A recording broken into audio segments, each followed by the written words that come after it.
여러분들의 건강을 책임지는 건강 튜브. 안녕하세요. 신경외과 전문의 김용민입니다. 저는 신경외과 중에 척추 진료를 담당하고 있습니다.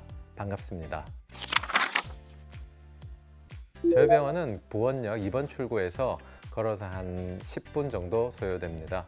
저희 병원 장점이 굉장히 많아요. 단점이 없습니다. 수술도 잘하고 친절하고 정확한 진단과 신속한 치료가 가능한 아주 좋은 병원입니다.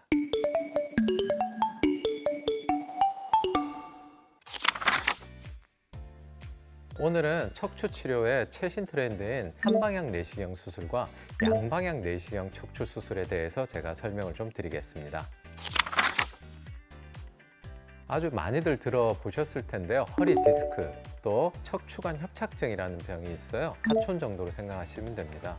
허리 디스크라는 병은 허리뼈 사이에 있는 연골이 고장이 나면서 고장난 조각의 일부가 빠져나오게 돼요. 그 빠져나온 일부의 조각이 신경을 누르게 되면서 허리에서 다리로 내려가는 신경을 눌러서 통증을 유발하는 질병을 허리 디스크라고 합니다. 척추관 협착증, 좁아질 협에 붙을 착자, 허리에서 다리로 내려가는 신경이 좁아지면서 붙어서 신경이 잘 못 내려가게 돼요. 그런 병을 척추관 협착증이라고 합니다.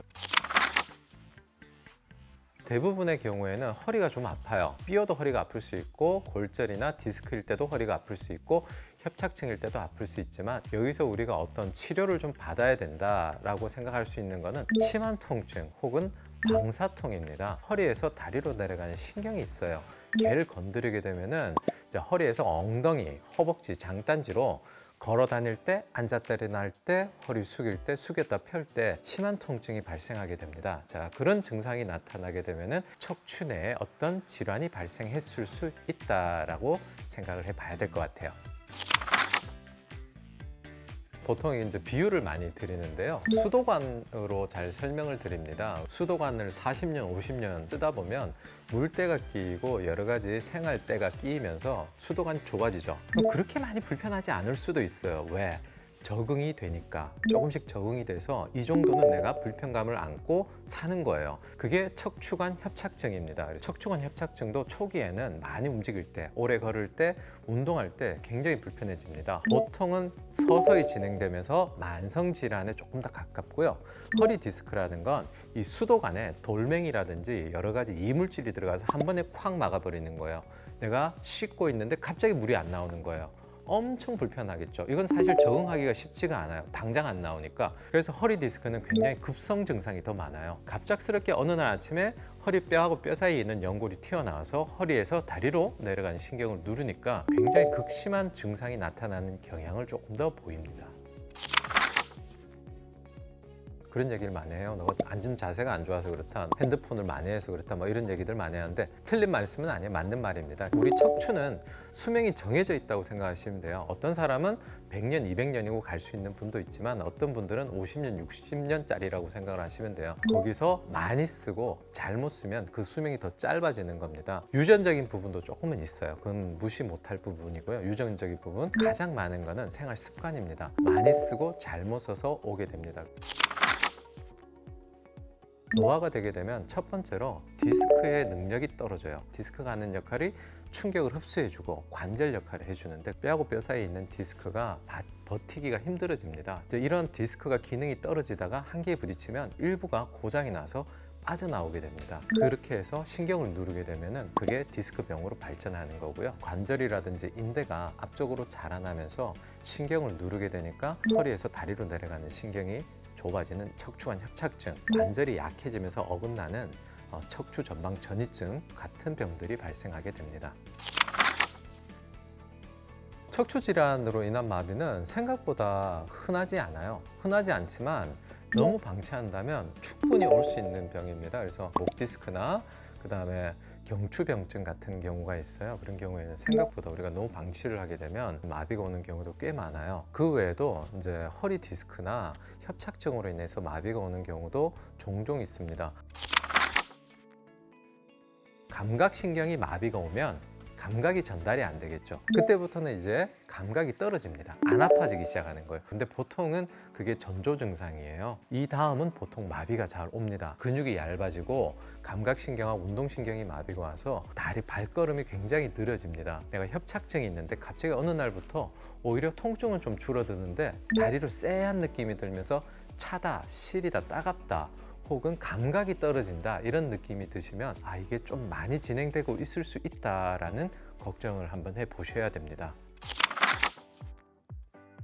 척추 내시경 수술은 최근에는 이제 크게 두 종류 수술이 있어요. 한방향 내시경 수술이 있고 양방향 내시경 수술이 있는데, 대수술로 치면 이제 위내시경이나 대장 내시경이 한방향 내시경 수술이에요. 원래 있는 구멍을 이용해서 뭔가 작업을 하는 게 한방향 내시경이고 굉장히 빨리 끝납니다. 그래서 후유증이라든지 합병증도 굉장히 적고 국소 마취해서 심장병이라든지 폐병이 있는 그런 분들도 아무 문제 없이 받을 수가 있어요. 양방향 내시경은 복강경 수술이에요. 크게 째진 않지만 구멍 하나씩 뚫어가지고 배에 들어가서 한쪽엔 내시경이 들어가고 한쪽엔 수술기구가 들어가서 수술하는 방향인데, 둘이서 밑에서 만나서 수술을 합니다. 한 곳의 국소적인 협착증이라든지 디스크는 한방향 내시경이 아주 좋은 방법이 될 수가 있고, 협착증이 굉장히 심하고 뼈가 많이 자라서 뼈를 깎아내야 된다, 그러면 양방향 내시경이 훨씬 낫습니다.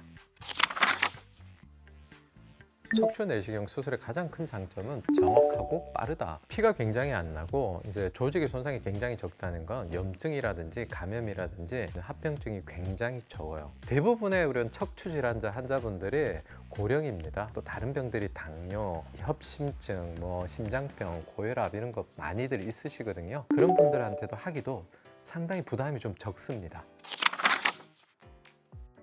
예전에 우리가 처음 이런 척추 수술은 맨눈으로 했어요. 완전히 크게 째가지고 다 벌려가지고 수술을 했고요. 이제 돋보기 수술이 들어왔습니다. 그 다음에 들어온 게 현미경이에요. 이제 10배 정도 확대를 해서 수술을 합니다. 내시경 하듯이 1.5cm 절개를 한다는데 가장 큰 차이점은 절개를 하고 공간을 벌려야 된다는 거예요. 겸자를 넣어야 됩니다. 근육이 자꾸 밀려 나오는데 그 근육을 잡아줘야 되겠죠? 그러면 조수가 잡든 혹은 기계를 넣든 해서 겸자를 넣어서 요만큼 공간을 확보를 해야 됩니다. 당연히 근육은 손상이 될 수밖에 없어요. 무조건 손상이 됩니다. 그래서 예전에 이제 이런 허리 수술들을 자주 받게 되면, 수술도 수술인데 뒤에 있는 근육이 녹아내려서 허리를 못 쓰는 경우가 굉장히 많아요. 그러면 이게 내시경 수술로 바뀌면서 제일 결정적인 차이점은 근육과 정상적인 인대 보존 여부예요. 우리가 원하는 만큼만 시술을 합니다. 체외로 노출되지 않고 원래 그 자리에 그대로 있어요. 그게 가장 큰 점입니다.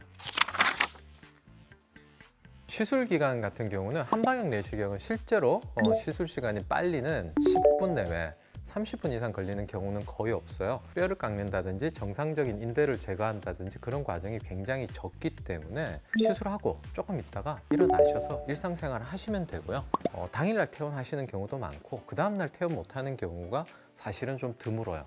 양방향 내시경 같은 경우는 협착증이 있는 경우가 많아요. 협착증이나 심한 디스크나 또 뼈가 틀어져 있는 경우에 양방향 내시경 수술을 합니다.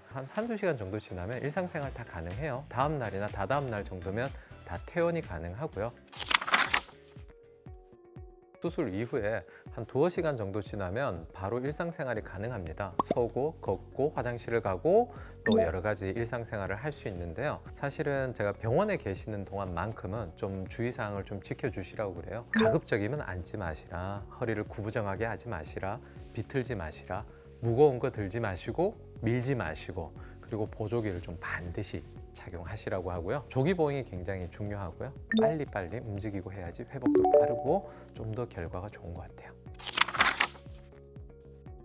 이거는 한다 만다의 개념은 아니고요. 척추의 근본적인 문제, 디스크라든지 협착증이 사라졌다고 틀어진 뼈가 돌아오질 않아요. 사실 그런 부분들이 만약에 있다, 그렇다면 재활치료라든지 물리치료가 필요해요. 교정을 해줘야 되는 거고, 2차적인 우리가 디스크라든지 협착증의 발생을 막을 수 있는 거예요. 장기간 이런 투병을 하게 되면서 이쪽에 있는 근육들이 전부 다 약해져서 그렇고 늘어져서 그런 경우가 많아요. 그래서 그 부분은 근육에 대해서 치료를 해야 됩니다. 물리치료나 충격파 치료나 이런 부분들이 굉장히 도움이 됩니다.